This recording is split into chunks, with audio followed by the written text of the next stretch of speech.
Hello friends, welcome back to my channel. இன்றைக்கி நம்ம திரச்சி மீன் குழம்பு எப்படி பண்ணுறதுன்னு தான் பார்க்க போகிறோம். ஸோ எங்கள் ஊரில் வந்து இந்த மீனை திரச்சி மீனுன்னு சொல்லுவாங்க. உங்கள் ஊரில் என்ன நேம் சொல்லுவாங்கன்னு சொல்லி கமெண்ட் பண்ணுங்கள். ஸோ இந்த மீன் வந்து வறுத்து அந்த தேங்காவை வந்து வறுத்தரைச்சி குழம்பு வச்சா இன்னும் நல்லா டேஸ்ட்டாக இருக்கும். அதனால் இன்றைக்கி தேங்காவை வந்து வறுத்து தான் நம்ம வந்து இந்த குழம்பு பண்ண போகிறோம். ஸோ ஃபஸ்ட்டு கொஞ்சமாக எண்ணெய் விட்டுக்கோங்க. அதில் 1/4 டீஸ்பூன் வெந்தயம், அப்புறமா 10-15 சின்ன வெங்காயம் ஆட் பண்ணிக்கோங்க. அதுக்கு கூடவே 1 கப்பு துருவின தேங்காய் ஆட் பண்ணிக்கோங்க.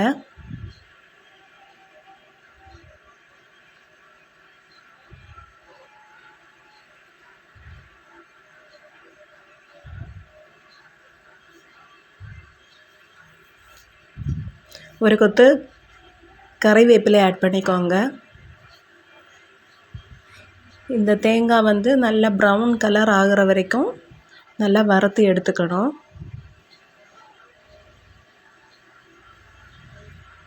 இப்போ வந்து தேங்காய் ரெடி ஆகிடுச்சு. ஸ்டவ் வந்து மீடியம் ஃப்ளேமில் வச்சுக்கோங்க. வச்சுட்டு ஒரு 2 டீஸ்பூன் மிளகாத்தூள் உங்கள் காரத்துக்கு ஏற்ற மாதிரி ஆட் பண்ணிக்கோங்க. அப்புறமா 1/2 டீஸ்பூன் மல்லித்தூள் ஆட் பண்ணிக்கோங்க.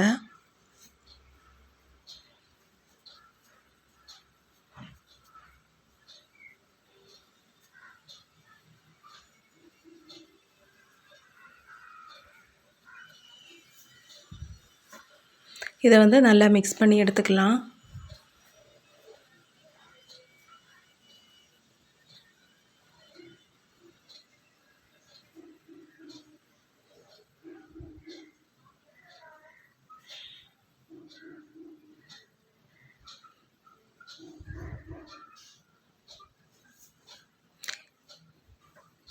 இந்த மசாலா ஐட்டம்ஸ் எல்லாம் லாஸ்ட்டாக தான் நம்ம வந்து ஆட் பண்ணணும், இல்லைனா கருகிரும். இப்போ வந்து நம்ம ஸ்டவ் வந்து ஆஃப் பண்ணிடலாம். இதுக்கு கூடவே ஒரு 1/4 டீஸ்பூன் மிளகு பவுடர் வந்து ஆட் பண்ணிக்கலாம். பவுடர் இல்லை, முழு மிளகாய் இருக்குதுன்னா நீங்கள் வந்து வெந்தயம் ஆட் பண்ணும்போதே ஒரு 1/4 டீஸ்பூன் மிளகு வந்து ஆட் பண்ணி வறுத்துக்கோங்க. அப்புறமா ஒரு 1/4 டீஸ்பூன் மஞ்சள் தூள், இதையும் போட்டு நல்லா மிக்ஸ் பண்ணிக்கோங்க. இப்போது குழம்புக்கு தேவையான மசாலா வந்து ரெடி ஆகிடுச்சு. இதை நல்லா ஆற வச்சு நல்லா ஃபைன் பேஸ்ட்டாக அரைச்சி எடுத்துக்கணும்.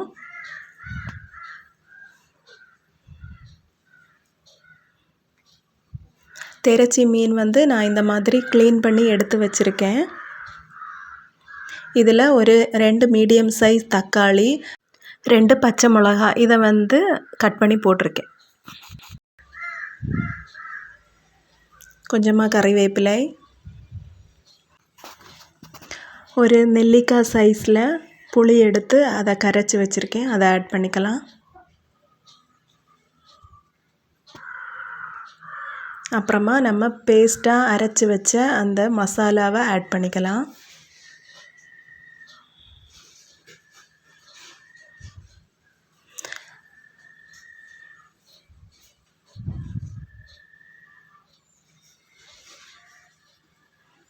மிக்ஸி ஜாரில் தண்ணி விட்டு தேவையான அளவு தண்ணி வந்து ஆட் பண்ணிக்கோங்க.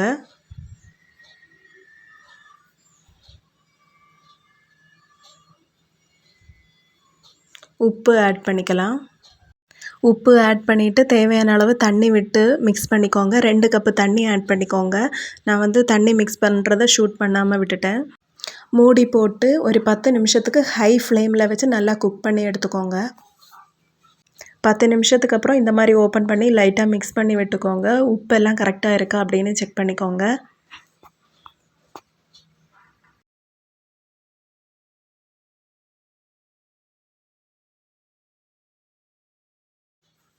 திரும்பவும் மூடி போட்டு குக் பண்ணிக்கோங்க. உங்களுக்கு இந்த குழம்பு வந்து எந்த கன்சிஸ்டன்சியில் வேணும்னு நினைக்கிறீங்களோ அது வரைக்கும் நல்லா குக் பண்ணி வந்து எடுத்துக்கோங்க.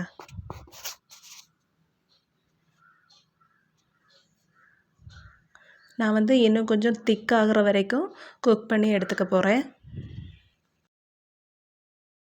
திக்கான ஒரு கன்சிஸ்டன்சியில் இருந்தால் தான் அந்த குழம்பு வந்து ரொம்ப டேஸ்ட்டாக இருக்கும்.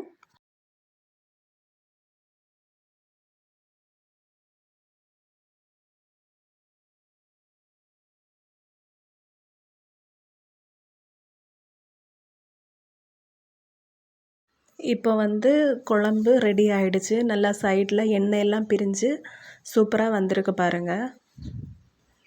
இந்த மாதிரி நீங்களும் உங்கள் வீட்டில் வந்து ட்ரை பண்ணுங்கள். ட்ரை பண்ணிவிட்டு எப்படி இருந்ததுன்னு கமெண்ட் பண்ணுங்கள். இந்த வீடியோ பிடிச்சிருந்தா லைக் பண்ணுங்கள். உங்கள் ஃப்ரெண்ட்ஸுக்கும் ஷேர் பண்ணுங்கள். வினிஸ் உலகம் சேனலை சப்ஸ்கிரைப் பண்ணுங்கள். தேங்க்ஸ் ஃபார் வாட்சிங்.